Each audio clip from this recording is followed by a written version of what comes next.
Hello and welcome to the oracle reading for the Libra eclipse. That was an annular solar eclipse. We had a ring of fire in the sign of Libra. I'm going to be breaking down everything that came through in the collective reading, the all 12 signs reading. This is obviously happening after the eclipse, so I'm going to bring in some of my experiences as well as break down these oracle reading. I always pull these oracle cards before starting any transit, so they sit on the desk during all the other readings. All that energy is being pulled into it.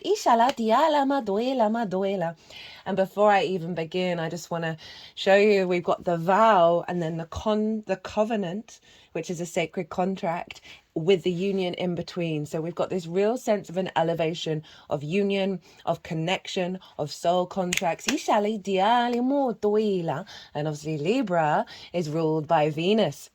Venus happens to be trining Saturn today. This is Saturn's day. The hour is Venus's hour, and the moon is coming into conjunction with Venus in the sign of Scorpio. So we're pulling on with a lot of the energy, the parallel energy to the Libra eclipse. With all this timing. My name's Chloe. I work with card divination, astrology, and as you just heard and as you can see, I channel multi-dimensional energies through my body, both in the form of physical and vocal light language, and all of this is bringing in healing, attunement, and activation codes to the messages that come through in this reading. Now going back to that Venus energy in Scorpio with Saturn over in Pisces, we've also got Mars up in the sign of Cancer. So this energy was a Libra moon, right? So air, social, it is ruled by Venus, it's cardinal, it's yang in energy. But we had this grand water trine going on at the same time. So we are working through a deep recalibration of our emotional body, healing a lot of wounds there in order for our perspective to be closer to the truth of our reality that we're engaging in, rather than the heavy, distorted energies, the grid matrices that we find ourselves in our earth incarnations. There's a lightness coming through with the recalibration of the emotional body that's allowing us, as I say, to perceive as justice, right, with objectivity and empathy and just seeing the clarity of our reality, which is magic.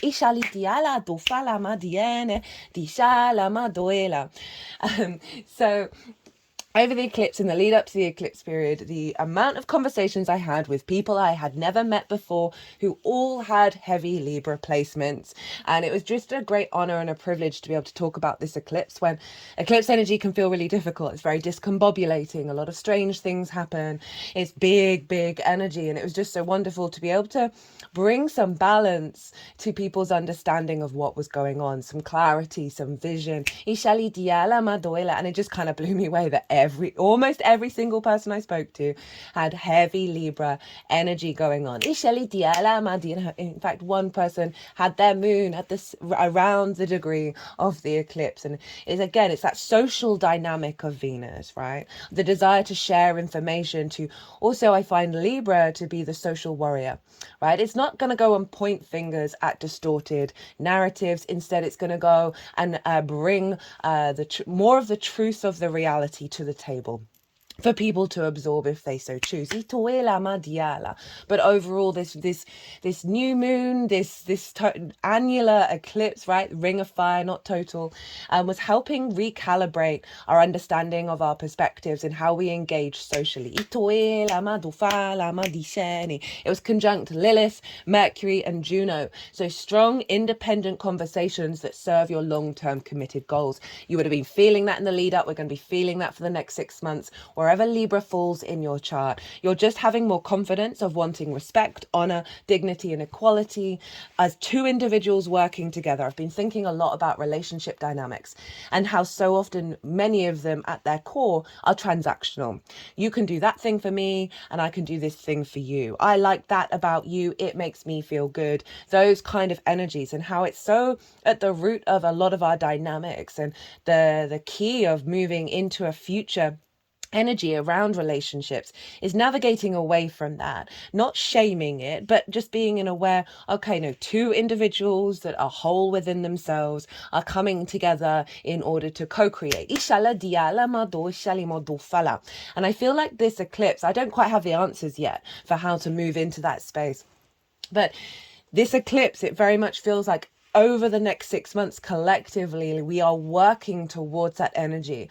And that is through the strength of the independent Lilith energy and Mercury, how we communicate, what we're perceiving, what information we're collecting, what's important to us, where we're finding balance. Juno, commitment, right? Your ride or die. So there's an elevation of the Two of Cups for me is very much the Lilith energy, even though it's Venus in Cancer, because both of those parties are equal height, right? They are both wishing to give and receive, right? So how do we step out of a transactional energy while still giving and receiving? And I think we're going to get a lot of clues and a lot of answers, and perhaps that's going to come through in another transmission, in another transit. That is what we're collectively working towards, is an elevated, more integrated and expansive interaction socially with the other. And obviously Libra is ruled by Venus. Venus is all about connection, love, desire, harmony, grace. And so we are bringing that energy in, right? So we're finding ways of still connecting without losing ourselves, and also without, it being, it's interesting, the scales were used in order to say you brought in some gold, and then they'd weigh it, and then you'd get, it would be transactionary. So there's something about an elevation of that energy. It's not necessarily that it's going to go away, but I just feel like it's not going to be at the root in the way that we engage with each other in a survival-based mechanism. We're moving more into thriving. As I said, I do not have the answers for that yet, and hopefully transmissions will come through, but I feel like this is a group energy that we are working through, that we are unfolding. Because Chiron is over in Aries, opposite Juno. Chiron is the wounded healer, the master teacher. Wherever it falls in your natal chart or by transit, we are doing some deep healing work. And it's in Aries, the I am of it all, very independent, right? The first one out into the world. And it's opposite Juno over in Libra. So there's some wounds coming up around independence and connection, right? Around how do we bring this together and elevate and find a deeper wisdom in our understanding of the self when connected with the other. And a heightened level of commitment in Libra of coming into a higher level of truth and a higher level of equilibrium.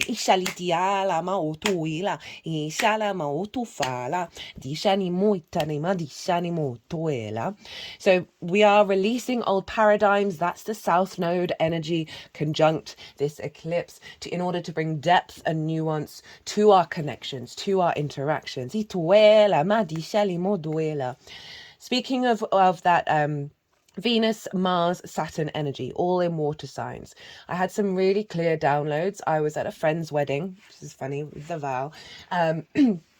During the eclipse. In fact, I came back on the day of the eclipse, and I've got Libra in the 3rd house, which is your local community, and I was on the train back to my local community at the exact moment of the eclipse. It was wild. But going back to the water energy, now this is going to be around until Venus. This is the Sri Yantra. This is the blending of the feminine and masculine in equality. I have this snake amulet here. Okay, it's just wanting to go over the snake amulet on the happy Buddha. That until Venus leaves Scorpio, we have this really powerful energy. Let me just pause and get that date up for you, actually. So Venus leaves Scorpio on the 18th of October, the day after the full moon in Aries.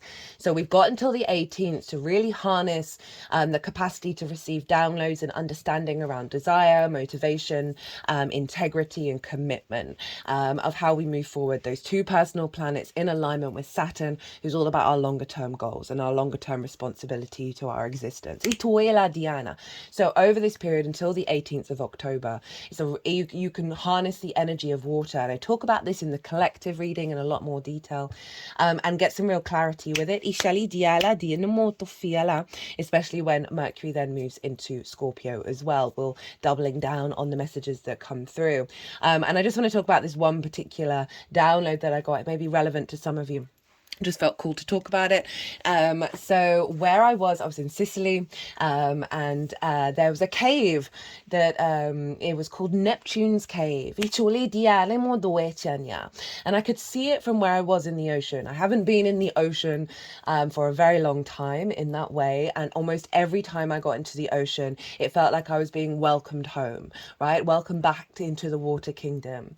And I could see Neptune's Cave from where I was in the ocean. And I just sort of opened myself up to that energy. And basically the download that I got was, whether it was Neptune or not, it was whatever was the sort of the head honcho water energy in the ocean at the time. And it was basically saying, look, babe, I could do a massive cleanse upgrade on you right now. Like, just do the whole sweep, the whole hog, and just get it all over and done with, like very fast energy. And the energy was like, but you know, if you do that, like, your integration of your soul's journey, your powers are not going to be as good as they could be in this lifetime.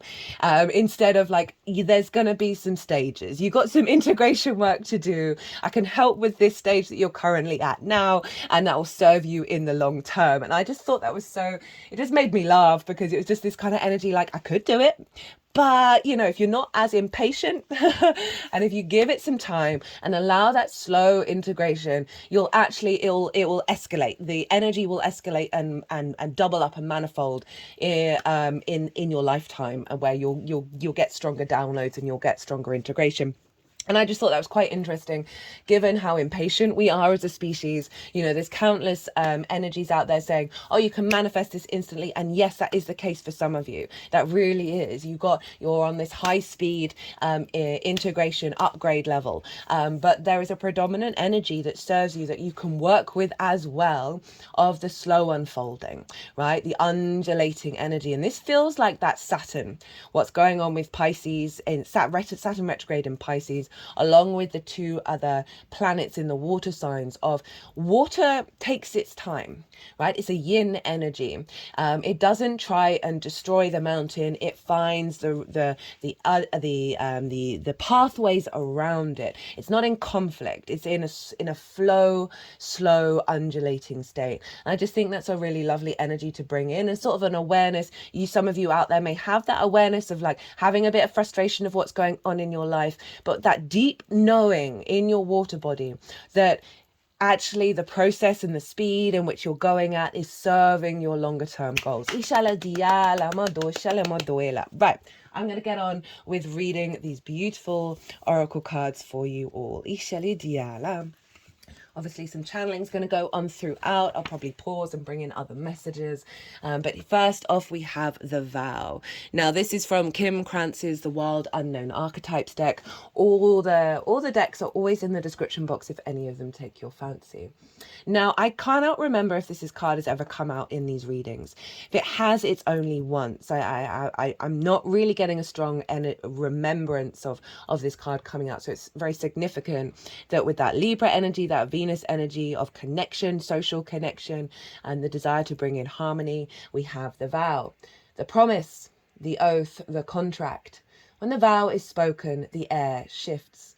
Karmic ties are formed, and destiny tilts on its axis. Our words and intentions have immense power. There is a reason the great mythic stories of our past often include the recitation of oaths and the mixing of drops of blood as a mark of union. Now, this is really leaning into the air side of this energy, right? And integrity and balance and objectivity and empathy. So often we can distort our words by people pleasing. That is one of the core energies that we're recalibrating to its highest level, in a way it doesn't diminish ourselves and those around us, with the South Node being in Libra. And so this is again tied in with the Lilith, Mercury and Juno energy of a real commitment to our truths in the way that we communicate, right? That oath, that people can trust your word, right? And so this really establishes healthier social bonds that we have with each other, where we're not second guessing ourselves and we're not second guessing those around us, because there is more clarity and openness and vulnerability coming in. The tricky part is that reciting the vow, no matter how casually, activates the eternal and unseen forces of the world. The ancestors bear witness, the laws of nature respond. These promises cannot be unsaid or forgotten, so breaking them can leave lingering complexities and loose ends. So this is highlighting this. Remember, this is a new moon. Yes, it's an eclipse, but it's a new moon. It's marking big new beginnings. And this energy is unfolding over the next 6 months. So it's really calling you to get right with yourself, right? Justice is the Libra card. It's like observe your actions, understand the cause and effect of what you're putting out into the world, and be of a higher level of clarity around that, right? Be not shaming where we may have missaid things or not really known what we truly want and prioritized other things, and that's led to a bit of entanglement and chaos. It's really calling us to just allow ourselves to be in the observer mode, not to shame ourselves, and then really get right with ourselves.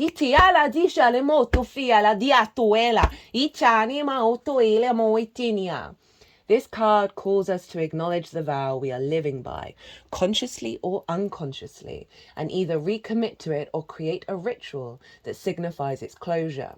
You've been underestimating the power of your promises. And so interestingly with this card, obviously we had the Ring of Fire.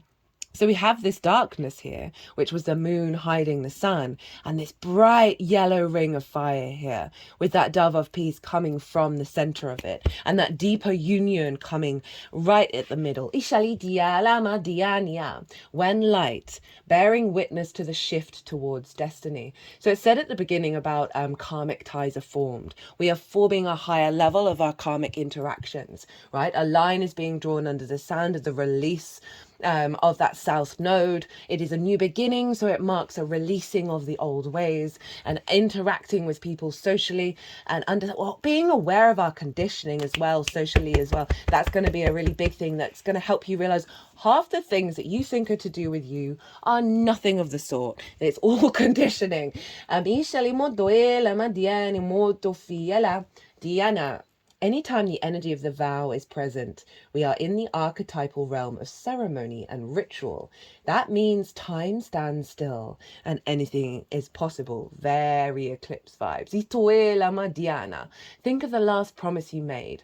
Was it to yourself or another? Has it been upheld or broken? And so often the promises we make to ourselves, we break so much easier than we do to others, right?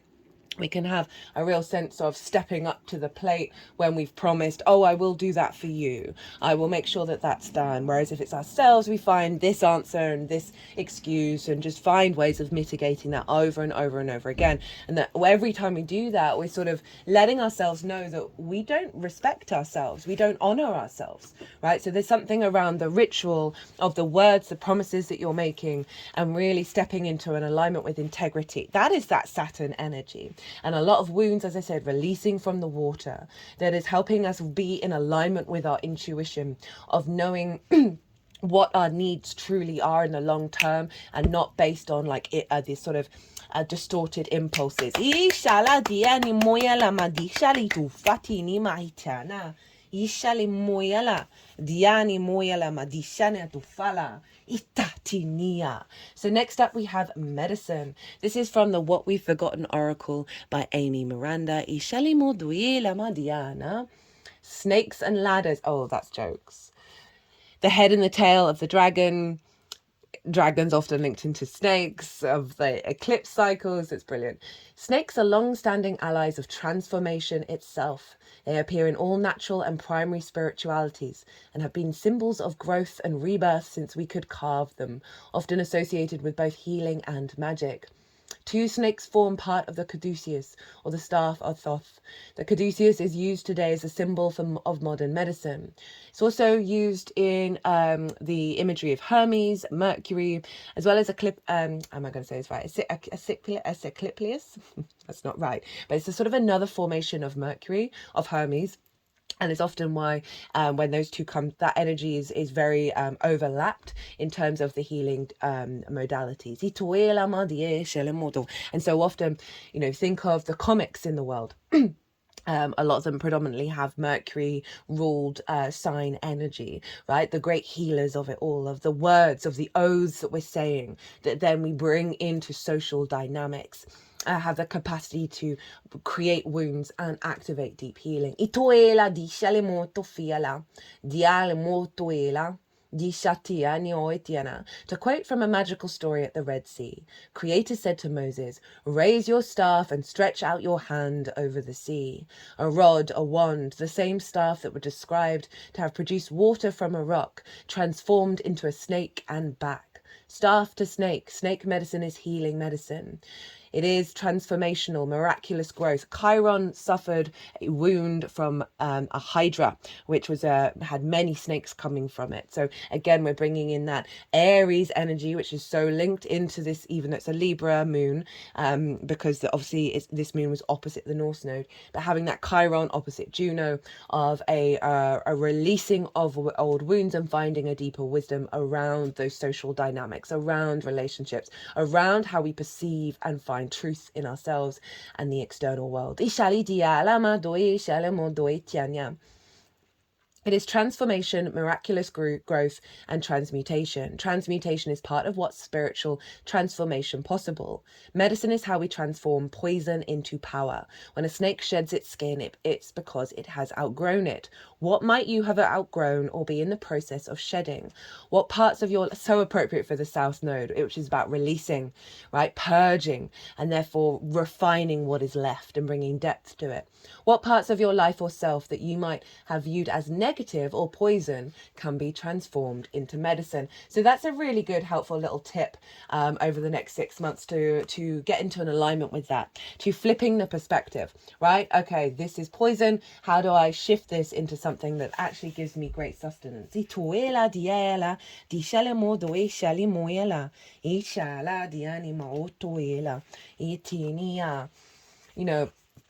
Being in big groups over the wedding period, you so often see social dynamics and also relationship dynamics, both the beautiful and the ones that struggle to see each other, see themselves, and communicate in ways that are healthy. So there's something about being very real with yourself, that's that South Node energy in Libra, being really real with your responses and your engagement, as well as working and collaborating with those around you and bearing witness to their communication struggles, their traumas, and finding ways of still being true to yourself and still being the individual, while also harmonizing your capacity to connect, right?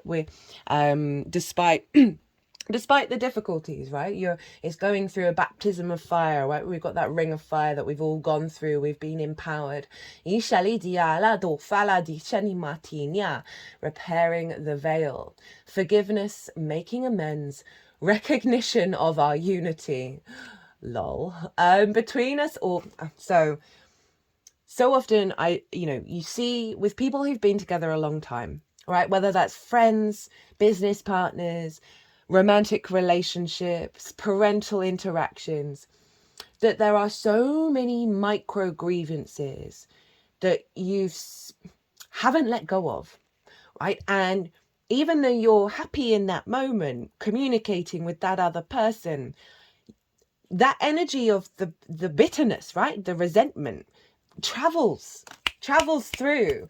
And until we really sit down and, in a lot of cultures, they air out their grievances, they sit in a circle, they get it out, they burn it out, and they move on, right? And so often we don't do that. And we think we're fine, we think we've forgotten it. In the same way, a lot of wounds happen to us in our early years in the unconscious realms that we then go and recreate. And so there's, energies where they think they're getting on, but you can just feel it in the atmosphere. It gets thick, where you could cut it with a knife. And it's that's kind of thing that we're here to be aware of. And also just breathe, let go. Is it really important? How do I have a conversation of expressing my needs while also understanding the wounds of the other? And really taking it on board that someone's showing up as themselves, right? And if you've had conversations about how your needs to be met, what really serves you, and that person is just like, I can't do it in that way. I can do it in this way. And then you can find ways of collaborating and compromising. But if they generally, it's not on their radar, it's one of those moments where you've got to go, okay, no, I'm not, this isn't healthy for me in the long term, right? We're always evolving and growing, but it's up to everyone involved to step into that space. And so many people get to a certain point and they're like, I am who I am. Yes, on a fundamental level you are, but you are another fundamental level of the universe is constant change, right? So we're navigating a lot of these dynamics over the next 6 months. Between all of us is a thin veil appearing to be a space that separates us. We look through this veil and believe ourselves to be distinct from each other. We assume that our thoughts and feelings are our own. We see bodies and objects and the spaces between them. So we engage the world in relationships between a duality of us and them. This veil serves as a mysterious illusion, making it so hard to believe in our inherent connection and unity. We can't always remember that what we do to someone else, we at the same time do to ourselves. It's making me think of Lilith. For me, Lilith is like, hypocrisy is like one of her number one like red flags, right? Hard nose.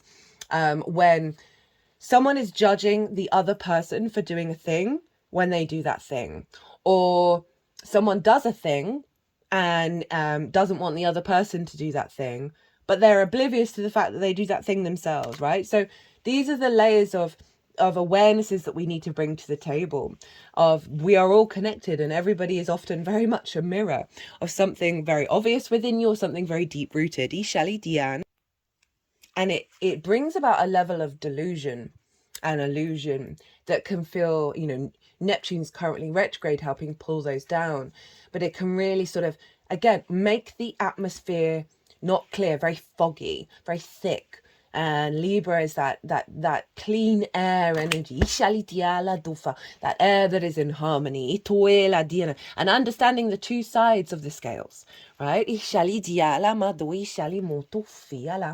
Dieni modoela ma dienia. Dini ma do shene modoe. When we claw at the veil out of fear, anger, jealousy, or resentment, manipulate another, misuse our power, or allow someone's actions to diminish us, we create a wound felt by many, not just those of us in the smaller, direct relationship. Now is the time to examine where your actions have caused difficulty or harm to someone else, and also where you have been the recipient of harm. Regardless of what side you are on, it's important to take responsibility for healing this rift by bringing love, compassion, deep listening, and a presence to whatever is not in harmony. Do this for you and for your own liberty, as you become an unwitting hostage once you take the role of perpetrator or victim, both positions of weakness. Let go of all of your resentments. Know your part in the dynamic and make the appropriate amends with that newfound wisdom and understanding. Healing, forgiveness, and mending what is broken in your world is a sweet, much needed declaration of freedom. Well, I kind of feel like this is the end of the oracle reading, guys, right? That just summed up everything that I just talked about, and really combining that sense of connection and individuality, right? The awareness of, don't throw stones if you live in a glass house. And it's a lot of what I've been saying with the Libra energy is moving away from being nice to being kind, right? Nice so often does everyone a disservice, right? Being kind means being empathetic and real, loving and real. Nice can be, let's just make everything nice. Let's just placate everyone around us. Let's smooth over the edges. Let someone live in their own delusion. And obviously this isn't about going around and pointing out everybody's illusions and delusions and their flaws. No, we're elevating a more complex, nuanced understanding of that connection. But it's just another core aspect of that, of figuring, okay, well, when am I being nice? How is that distorting the vows? that you're making, right? The truth of the situation. And it's up to your individual autonomy, right, to figure out how you want to work with that. Next up, we have the cave. The dark, the portal, the interior. Well, hello, eclipse. Like how the sun was hidden. For me, and what came through in that collective reading, I love that collective reading. I pulled some cards on the Ring of Fire and the intention, and it was very much about a burning up, a releasing, a covering up, and the Ring of Fire was burning up conscious perceptions that have blocked our intuition, blocked our needs, blocked our nourishment. And through that darkness, the light is being revealed, and you see this beautiful light at the top of it. And again, we have from the same deck cards with two hands, this sense of balance, this sense of union. Now, Jupiter was over in Gemini, trine Juno. Juno is Jupiter's wife in mythology.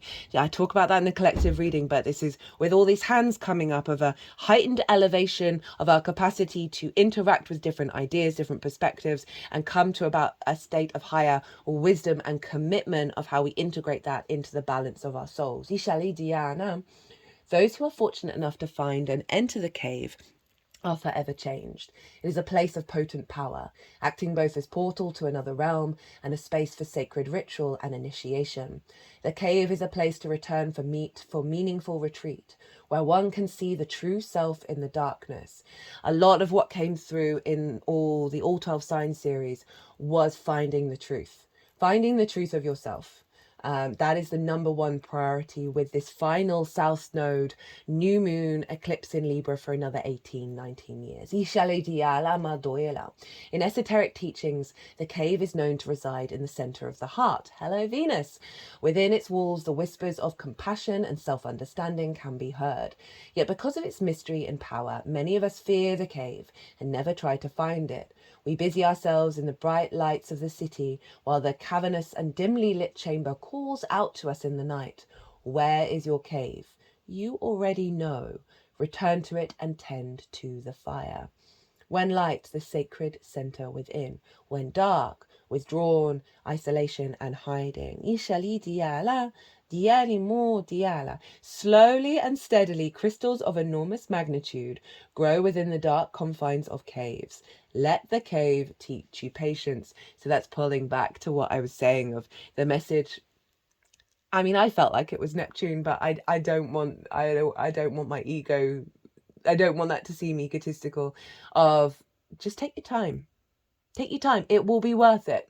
The slow undulating unfolding of existence will be worth it.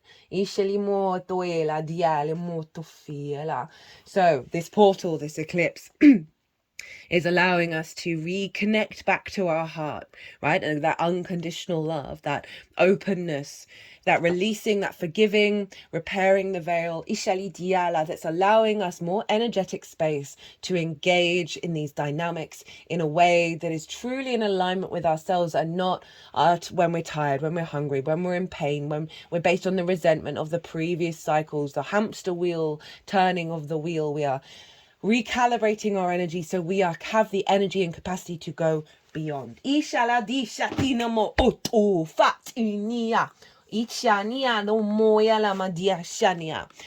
this is from the Four Agreements Oracle. I'm wondering if my light's any good, right? It's all seeming a bit dim. And this is written, the book that this oracle is based on was written by a Virgo sun. It's very mercurial. It's given to me by Gemini rising, and obviously Mercury is conjunct this eclipse, so I wanted to bring in the mercurial energy. And it says, don't make assumptions, assume nothing. In any kind of relationship, we can make the assumption that others know what we think and we don't have to say what we want. We assume they are going to do what we want because they know us so well. If they don't do what we want, we feel hurt and we think, how could you do that? You should know. So one, this is saying don't make assumptions that anyone has any damn clue about who you are, what your needs are, and what you want. It's calling for radical conversations, radical openness, radical vulnerability, radical upfront, independent. I am confident enough to say my truth. And it is no slight on myself if the other is not intuitively picking up on that. And I feel like the more that we have these conversations, the more radically vulnerable we are. Remember, Venus is in Scorpio, the capacity to be brutal, blunt, and upfront. She's so empowering. In the sign of Scorpio, revealing the truth from the darkness.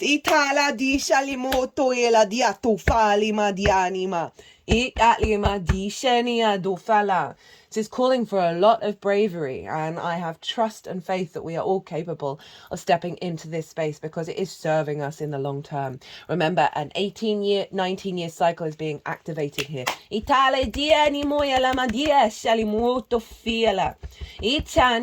And this is like basically listing all of those resentments, right? All of that pain, all of that stuck heavy energy that is in the emotional body that is being released as we step into the cave. Now, this is Lala. This is from the Divine Feminine Oracle. And I actually used this deck with the person that I lived with last night for pulling tarot on the eclipse. And I opened the book at this card. It wasn't, in fact, this card. So it's quite interesting that got tied in here. The Saint of Spoken Words. Every word I say becomes a prayer. Oh, that's tied in with the vow. I am the author of my own story, right? So many karmic bonds around social conditioning. My back is shaking. And it's often to do with the past. They've now put my spine really straight, as if it's now absorbing a clarity of energy rather than that density that I talked about, that foggy energy of bringing that into the chakra bodies. Lala embodies the potency and power of our words to create our own reality. Lala was a Kashmiri mystic and poet who lived in the 14th century. She was married at the age of 12 but was extremely unhappy as a wife. She left her home at age 24 to take sannyasai, renunciation. So this is the Lilith energy of like, right, this relationship isn't working for me. I'm off.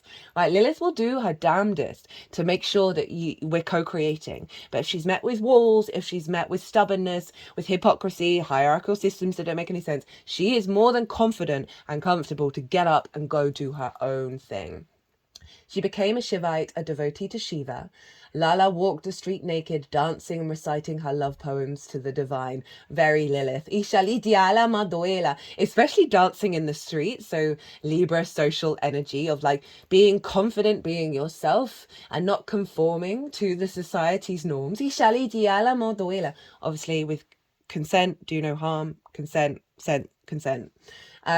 She wore only the markings of her devotion to Shiva on her forehead. And Shiva is the destroyer, right? So we have Brahma, Vishnu, and Shiva. Brahma creates, initiates, Vishnu sustains, and Shiva destroys. And through that destruction, swallows the poison of the world, dances on the earth, shakes everything down in order for Brahma to come through and create again. Lala is the creator of a mystical form of poetry called Vakis, which means speech or voice. The verses of poetry that she spoke are considered the earliest compositions in the Kashmiri language. Her words reflect the spiritual truth of non-duality that she realized as a mystic. Above, temple, and below, idol are one. With her poetry, she found the unity in all things and the freedom that follows. I, Lala, entered through the door of the garden of my mind and saw Shiva and Shakti united into one. The vow, the covenant, the union. The divine feminine and divine masculine. It doesn't just have to be external, it's your internal social alignment of your union of the way the information moves through your body and communicates and creates social harmony and resonance. In your energetic field. There I became immersed in the lake of nectar and died even when I was still alive. Oh, Venus in Scorpio, love that. What can death do to me now? The Kashmiri language. Okay, that's reminding me, and I always associate the Furies with Venus in Scorpio. Now, the Furies were a very primordial energy in Greek mythology, and they would have had origins in the Proto-Europeans and even further back.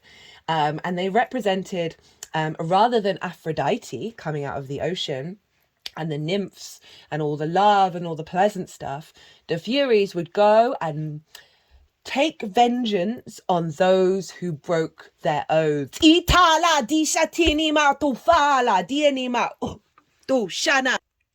So yeah, I'm really enjoying that came through, because I'd thought of that earlier and I'd forgotten to mention it.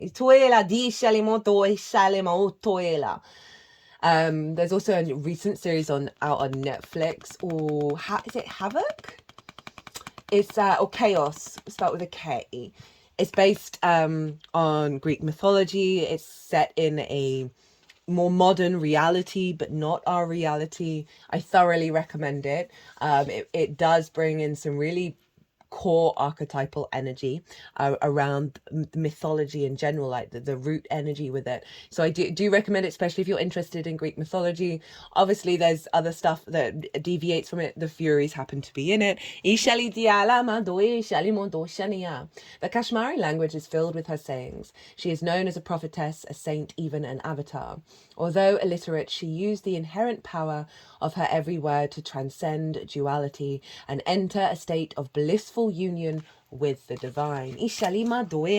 When your soul selects her card, words have the power to shift our reality or to continue to reinforce it. Louise Hay, founder of Hay House, turned to me during a dinner party, looked me right in the eyes and declared, "Every word you say is an affirmation." This is perhaps one of the most crucial spiritual lessons to remember. If we are not separate from the soul, and the soul is not separate from the divine, then we have the power to co-create our lives. Lala is the invitation to pay close attention to each word we say to ourselves within, and to the words we say about ourselves to the people we love. She is the acknowledgement from the soul that our every sentence is a prayer. Reading that, it made me think about, we teach people how to love ourselves, right? And so often the distortions that we may be getting back in those kind of relationships are because we've either very obviously projected that energy out, or it's coming from unconscious wounds. I've had a lot of withholding energy throughout my life. My father was very distant, very withholding, stereotypical dad energy, I suppose, and that's shown up in a lot of my relationships. Right, I've got a lot of stuff in Leo, so there's a lot of wounds around being seen. And the more that I came to realization of that, of actually, no, there's something that I'm projecting. It's in a distorted perspective that I have. Really, my head is now shaking. But it's often meant that I'm getting back the dynamic that I'm seeking out unconsciously, and being more in awareness of that is, and also being an awareness that, like the other card said, you're don't be the victim or the perpetrator. Be awareness that you're capable of being both of those things, and step into the middle of the scales, right? Step into that balance, and be really real with yourself of what you're how you engage and what you're drawing towards you. Where was I? If we are not separate from the soul, and if the soul is not separate from the divine, then we have the power to co-create our life. Lala is the invitation to pay close attention to each word we say to ourselves within, and to the words we say about ourselves to the people we love. She is the acknowledgement from the soul that our every sentence is a prayer. If we want more love, more light, more of that joy and freedom that expands our capacity to be present in the world, then Lala reminds us that we can become the author of our own reality right now. We can speak our desires into being. Lala is the reminder. And so with that, so often we can then fall into the pit if they don't show up immediately. And so that's tying back into the slow unfolding. Just be patient. Just be patient with the universe to co-create with you, and don't feel that. What I've noticed recently a lot for me is that things that have been going wrong have actually led to the thing that needed to be done. It's also kind of like precognitive energy without me being aware of it. And that's building and building for me at the moment. And this awareness of what is intuition, what is communication, what are these things when they don't show up in the way that we would like them to, and how they are actually all magic. It's all synchronicities. It's all in alignment. It's all in flow. And learning to have such a deeper faith in that, which then means that when we set our desires, when we speak them out and they're not immediately showing up, or the opposite of that is showing up, to still hold the line, to still have that faith of it is unfolding.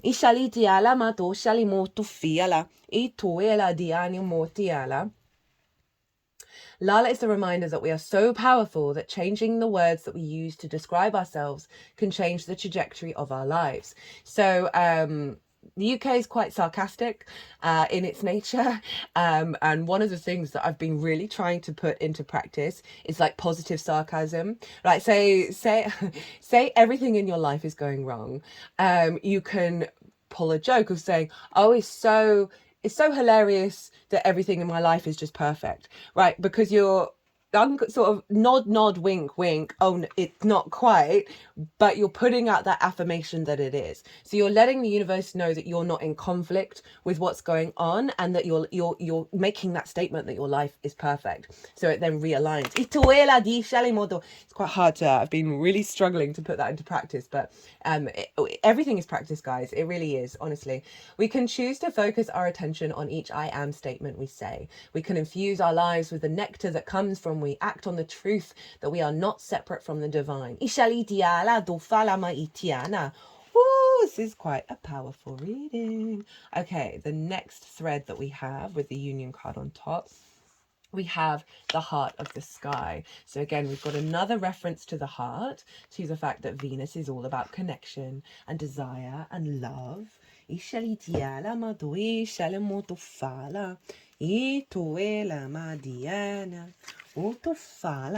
this is from the Shaman, the Mystical Shaman's Oracle by lots of people: Alberto, Villoldo, Colette, Baron-Reid, Marcela Lobos. The heart of the sky is the love force that makes all creation possible. This same force is present when you create with originality, when you bring your formlessness into form or inspired ideas to expression. This primeval force does not know good or bad. It is up to us to provide the clear intention that will guide it to manifest. The heart of the sky helps us to call in beauty from the invisible world and birth it into the world of matter. Because that's the point of our existence, to understand our light body, our capacity to channel divine light and act as teleports, funnels, antennas, conduits for that energy in the 3D world. Ishala dianima, ela, diala. They're just hitting the heart chakra. Ishali diala. It feels like it's clearing out blockages. Iala diala. Oto etene atu falama dishanimo tot la Mariana. The invitation. The heart of the sky brings you a sacred reminder. You are a channel for the original energy of creation. Become the paintbrush, the canvas, and the artist, all guided by the heart of the sky. Set your intention ethically and clearly and allow the universe to take care of the details. So again, that's kind of summing up, like, you may put what you think is the wrong paint mark on the canvas, but that is not the point. This is the unconditional love. This is the honoring of all things being beautiful. And let you know that mark that may be wrong may be leading to a build up of a particular part of that painting that brings depth to it because of that wrong mark. Or that mark that you think is a mistake in the moment.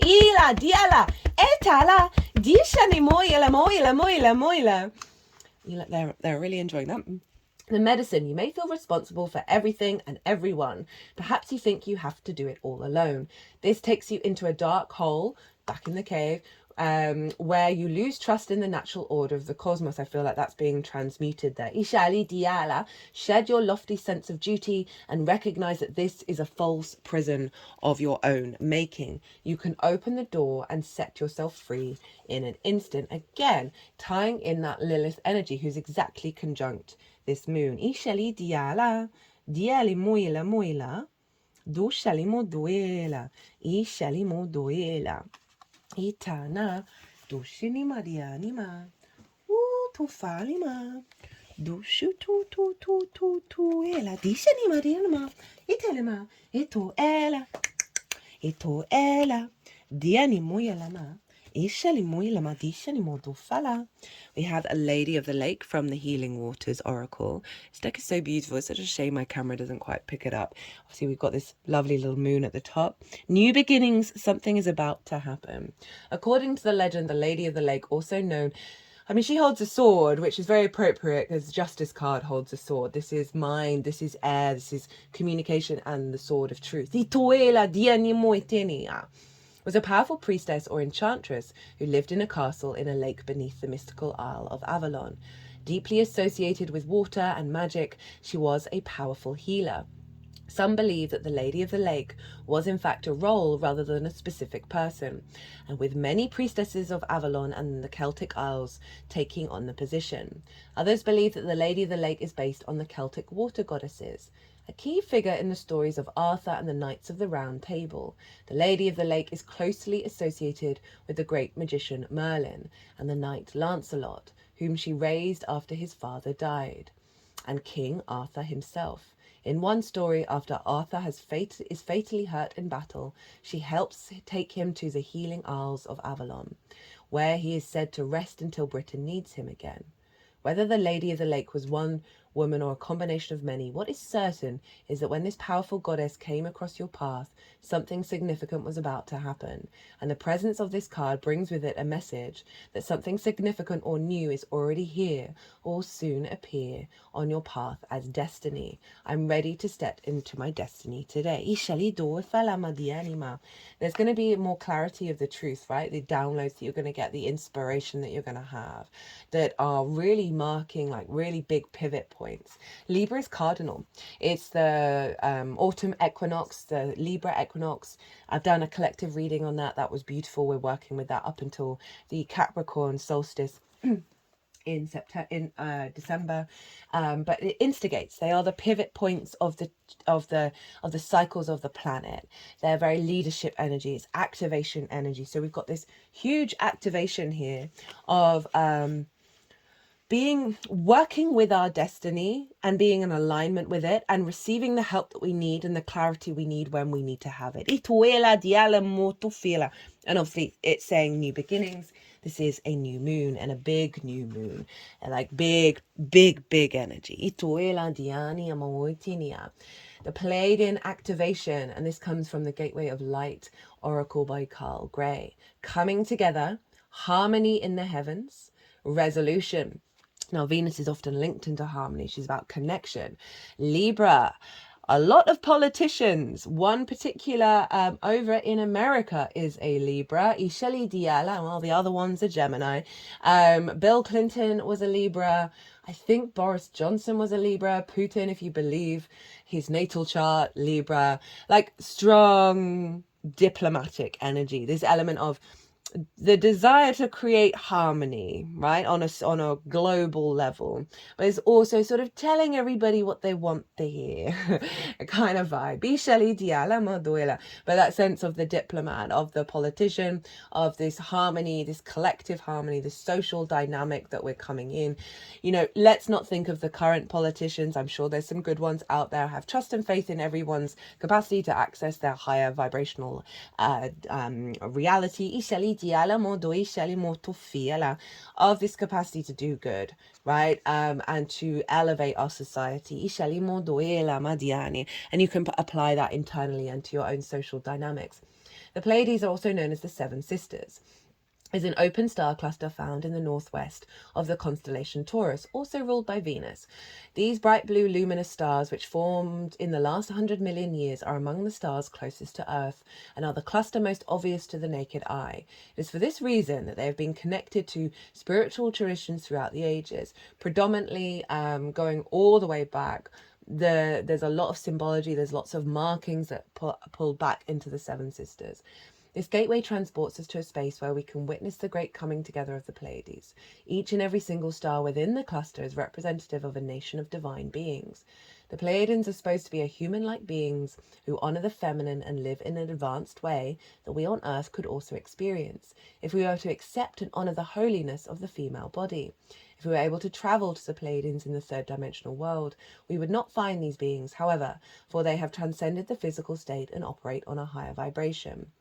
Pleiadian energies is about coming together in peace and in harmony. You are blessed to receive this gateway, for it is a powerful message of assurance of whatever uncomfortable energy you're experiencing right now. Hello, Eclipse. Right now will soon be washed away. Love that washed away energy with the strong water that's linked into this eclipse. The Pleiadians are beings who live in complete honor of the planets and their people. They acknowledge that in seeing and connecting with one another, they have an opportunity to see and experience the divine. So we've got lots of repeating messages come through, which is beautiful. They also know the consequences of disrespecting others. It's for this reason that this is no longer possible for them. If you're being challenged by loved ones now, aim to shift the dynamics of this relationship through a loving approach. The lesson you are facing is this time is an opportunity to heal old wounds and operate from a higher state of being. Obviously, for those of you who might find yourself in really, really difficult relationships that affect, you'll know what I'm saying, right? This is not about hanging around if there's various levels of abuse going on. Although unfortunately, so often it's usually because they face that, but it's up to them to do the work, right? We can do our best to create a loving environment for them to feel safe, to be able to be vulnerable and look into that energy. But if you're constantly met with the opposite of that, this card is saying be loving to yourself. And it is in fact loving to walk away. Because you're perpetuating the cycle.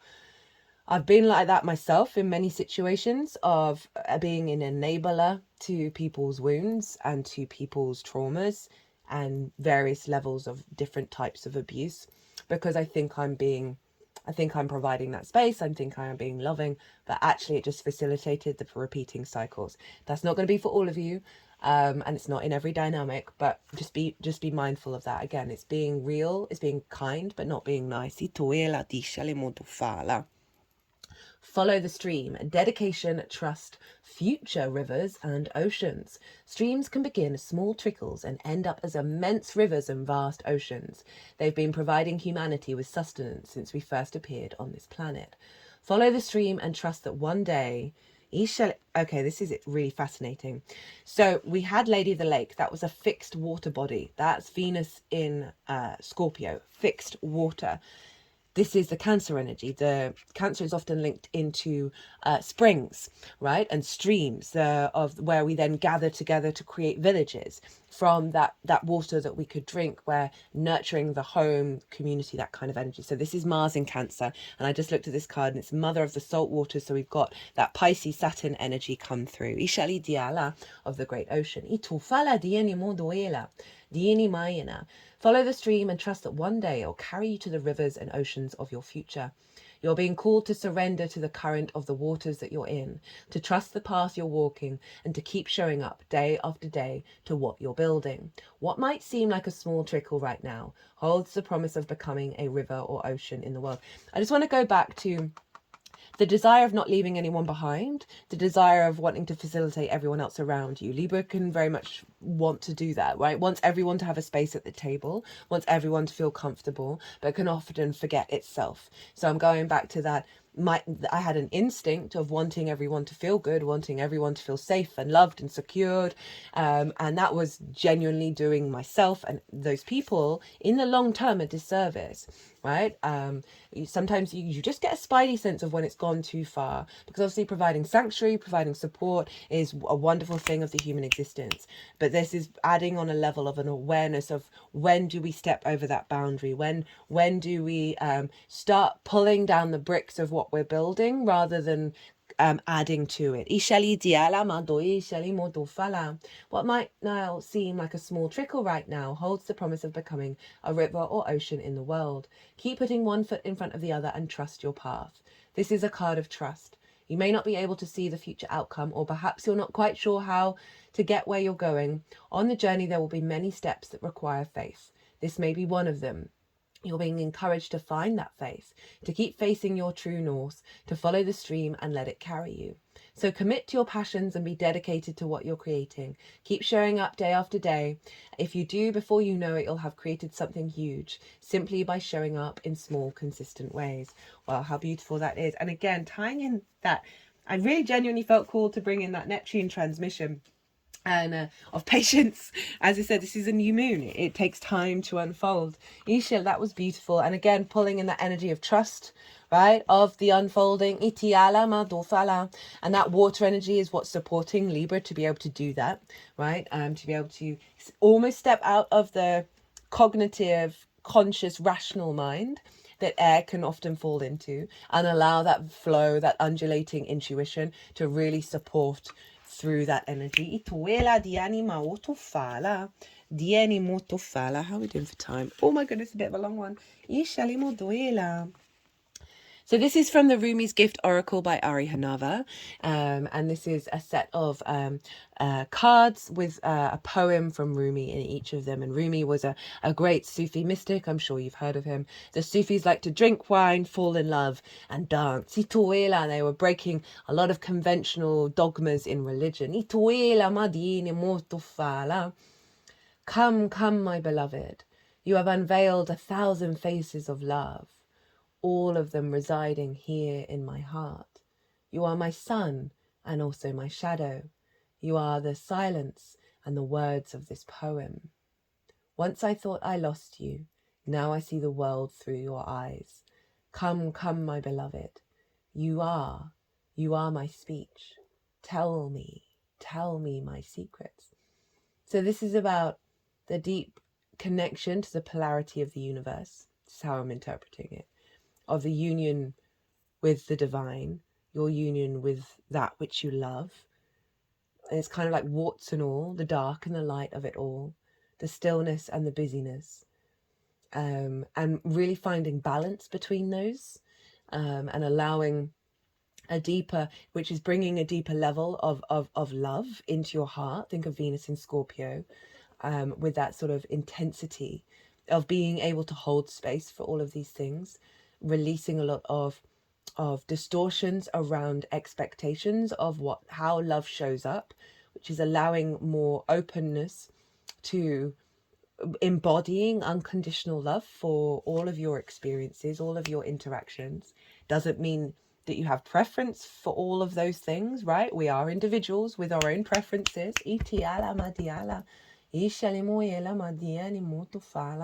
But it really is about the deep union that we can have by being aware that we are all refractions of one another. And those experiences are all portals of wisdom to have a deeper understanding and resonance of self. So through the union with your external world, you come into deeper union with self. Dia shali moiti anima. Oto ela madiana. Now this kind of wanted to be over both of these. Ito fella. So we'll come back to see what resonance comes through from these cards to link back into this. We have open doors. Hello portal. Hello eclipse. The road to Narnia, or is it Wonderland? When we honor that we're made of star stuff, as if we're sending a signal and a sign to the source that we're in the world and we're ready for messages. Human antenna reporting for duty. As we move into being back into balance, hello Libra, with the systems from which we are made, actual physical doors in your life may open. Opening the door to wonder is a physical act as much as it is an intentional act. You may have more than open doors. You may find that whole roads open up. When we're in harmony with the natural order, again, that's pulling back into the polarity, right? Of the light and the dark, the sky and the earth, the night and the day, right? The shadow and the illumination, right? All of those things where we can often prioritize that light energy over the shadow. And this is calling of how do we find wonder in those things that we aren't naturally socially conditioned to genuinely appreciate.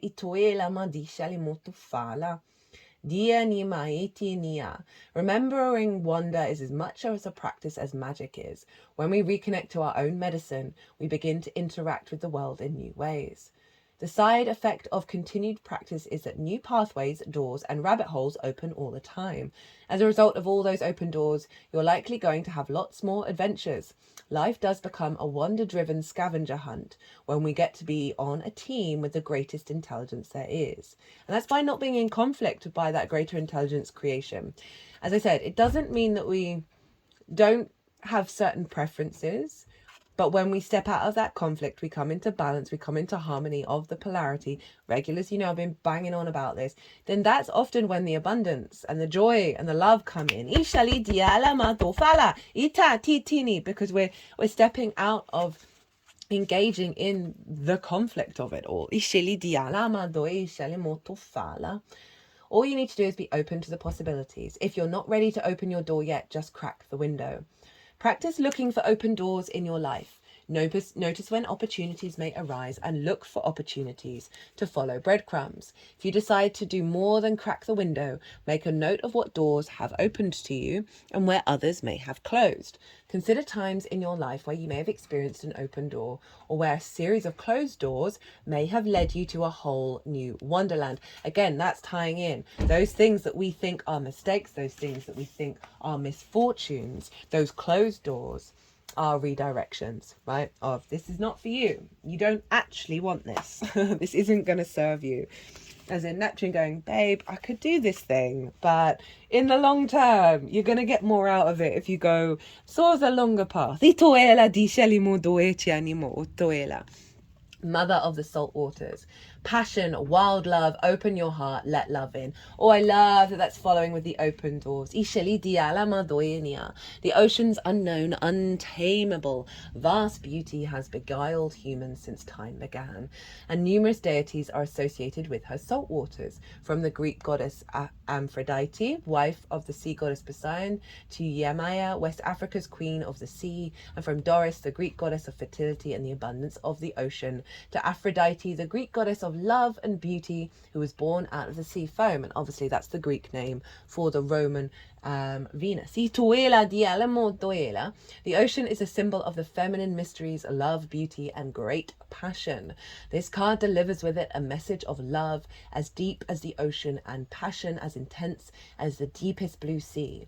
It is an invitation to welcome the feminine qualities within you, not gender specific, not sex specific, and to really let yourself dream. It's an invitation to see the beauty all around you and to let love in. It could indicate that great love is on the horizon or that a new passion is drawing near.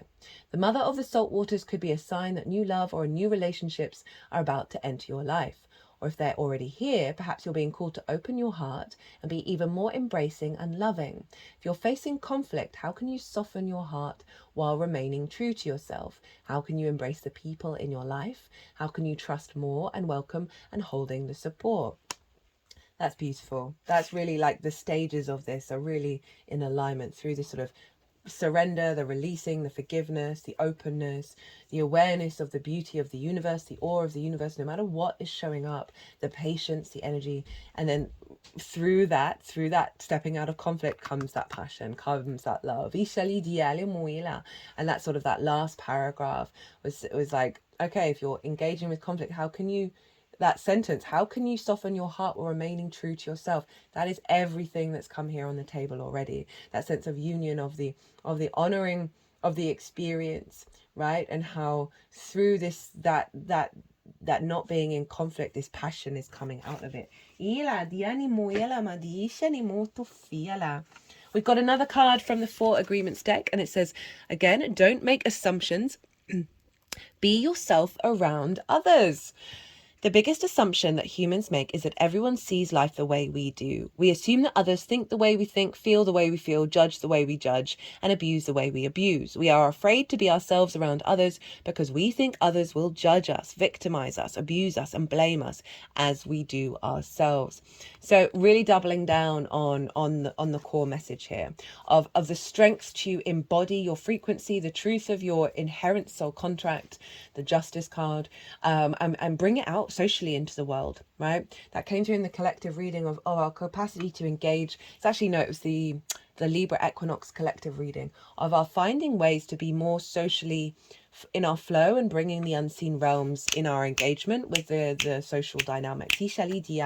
I.e., being quite brave of bringing these things to the table and being your true self, rather than masking, right? Rather than the people pleasing, rather than, the ambassador, the diplomat, where, the sort of more unintegrated energies of Libra, all signs have their own difficulties.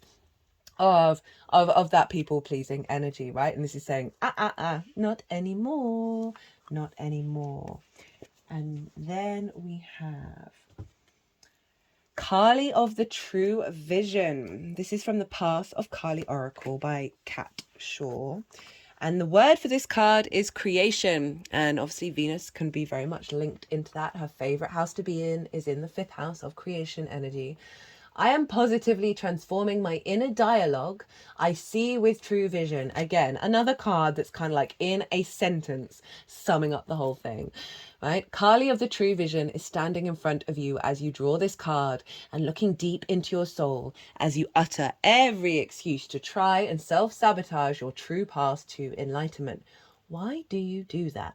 Kali of the True Vision will tell you exactly why you do that, because you do not feel worthy of greatness due to the limiting thoughts on your abilities that you still carry with you. It's far easier for you to stay shrouded within the shadows of mediocrity than to soar with confidence into your fullest potential. For in that space of greatness, you are vulnerable. You are open to criticism from others as well as failure, so you stay restricted on the pinnacle of your victory. Well, no more. It is time for you to use your true vision and observe yourself harshly through your eyes of actuality, integrity, and candor. Question yourself repeatedly, asking, why are you blocking your success? What is choking you? What is holding you back? Why does success lead you to shrink? What would be the outcome if you got what you truly wanted? Sometimes the answer to this is that by not having what you truly desire, the things that mean so much to you, then you have nothing to lose, which keeps you loitering around in the space of security. But to live a mediocre life will slowly assassinate your soul from within. Another key reason for potential self-sabotage is a lack of self-esteem, self-worth, and self-belief. This can have many different causes, but the effects are the same. Feelings of worthlessness and a belief that you don't deserve success. Kali of the True Vision is the creator. She will create new thought patterns. This card has not appeared for you by coincidence. It is your time. She knows that your magnificent essence was not born merely for survival, and Kali of the True Vision will drag you kicking and screaming into the next level of your development. Take the leap. So the message from Kali of the True Vision is, I am she who creates from her own source and feels worthy of greatness bestowed upon me.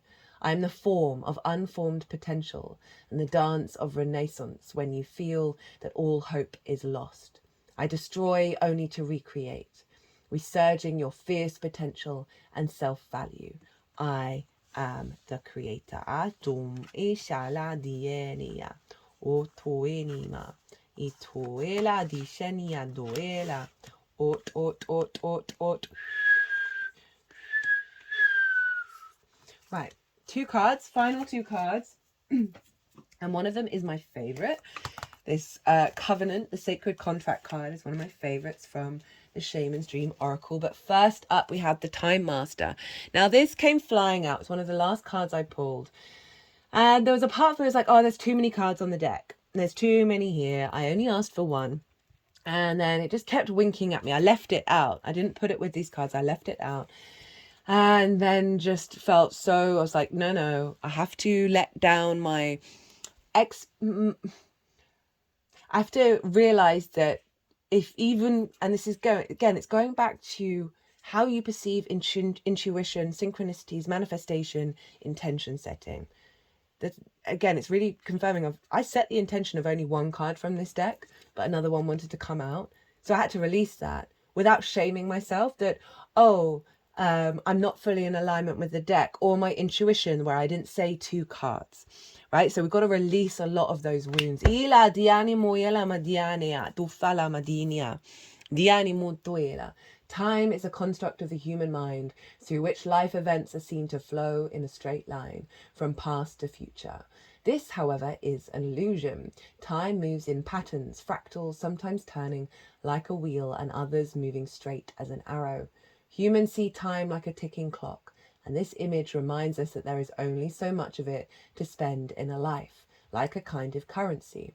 At any given moment, you can see time in all its infinite potential, at once vast, all-encompassing, then shrunken and finite. It all depends on perspective. The invitation. When the Time Master visits you, he asks the most important question. Will you break free from limited cause and effect thinking by moving beyond the linear illusion and welcoming the cyclical quality of time? You find yourself in a moment when the wheel of time turns and you're able to influence the past, thus changing the present and future simultaneously. This is the true test of a time master. You're being invited to take back your power, so let go of the past and choose to step into your life. In this moment, you are all powerful. You are the time master.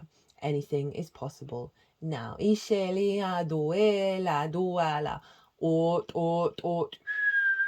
That's tying back into this card, repairing the veil of forgiveness, right? Of being at peace with the past dynamics. And understanding the wisdom, and they have got you to where you are now. And that's crunching time, because we're no longer holding on to those resentments, those bitterness, which are often very understandable human responses. Sometimes it appears that you are running out of time. You worry you won't get what you need or want. Everything gets stuck like a logjam. This is only in your mind. Time expands and contracts according to your ability to be mindful and observant. Fully engage in your now. It's time to release the story of your past. Equally, it's time to release your need to know the details of the future. All the treasure magically reveals itself when you remain relaxed and present to what is directly in front of you and nothing else. Then you realize you have all the time in the world. You will never run out of it.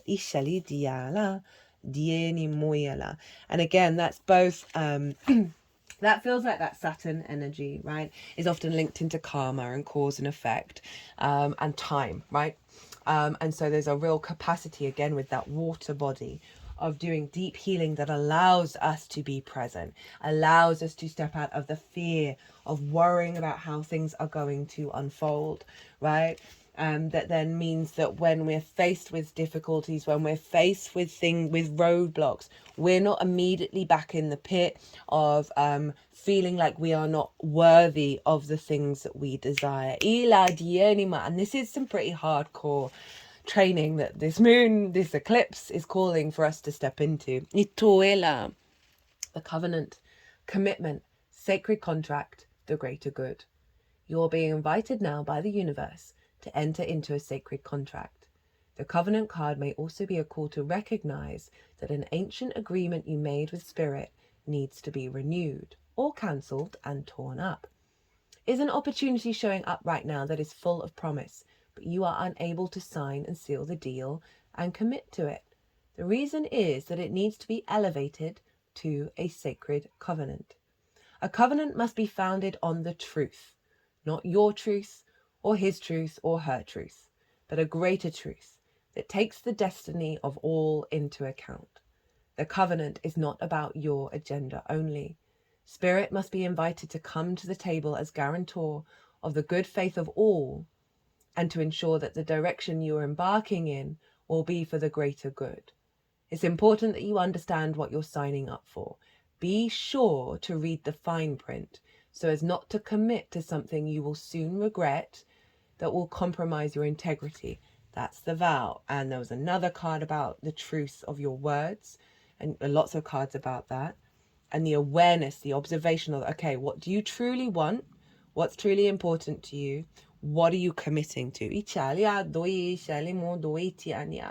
Do not hesitate to put all your own cards on the table so that your motives and desires are transparent and nothing is left in darkness. When shadow elements remain hidden, the covenant breaks down and becomes a contract with an unspoken dark side that is inevitably fulfilled. Be real with yourselves, be honest, be upfront, be loving, be kind, be compassionate, find your truth, find a new way of understanding your environment and how you interact with it, particularly in alignment with unions and connections, and getting out of victim and perpetrator mode, which is going to allow you to crunch time and elevate your existence to a sacred covenant. Ishala di shale moto ela madiela moela madisha to fala madietiania. Atu falini ma ot o shini atina. For most of everyone on the planet, this happened on a Wednesday, which was Mercury's day. For some of you over in Australia and they're around there, it was Jupiter's day, but Jupiter was in Gemini, ruled by Mercury. So either way, strong mercurial presence conjunct this eclipse in alignment with the Venusian qualities. And this ties into the Mercury retrograde that we had in Virgo and Leo, which was all about activating a heightened level of reciprocity, of being able to truly know in our body that we are capable of giving and receiving at a higher level and that we are worthy of it. And this eclipse is very much in alignment with that unfolding. It's given a lot of tools, a lot of helpful energy for us to work with it over the next 6 months. I hope you enjoyed this video. I hope it resonated. As always, an honor and a privilege to read for you all. Be good to yourselves. Be good to those around you. Safe travels. Oh, wait. For those of you still watching. If you book a reading through my website, you will get double the amount of time for the reading that you book. And the reading doesn't, and this is up until the end of Libra season. And I believe the 22nd of October. And there's a calendar, so you can book really far in advance. So it doesn't have to be a reading that happens in that time frame. Just if you book up until the 22nd of October, you will get double the amount of time for your reading. Be good to yourselves. Be good to those around you. Safe travels and be well until we meet again.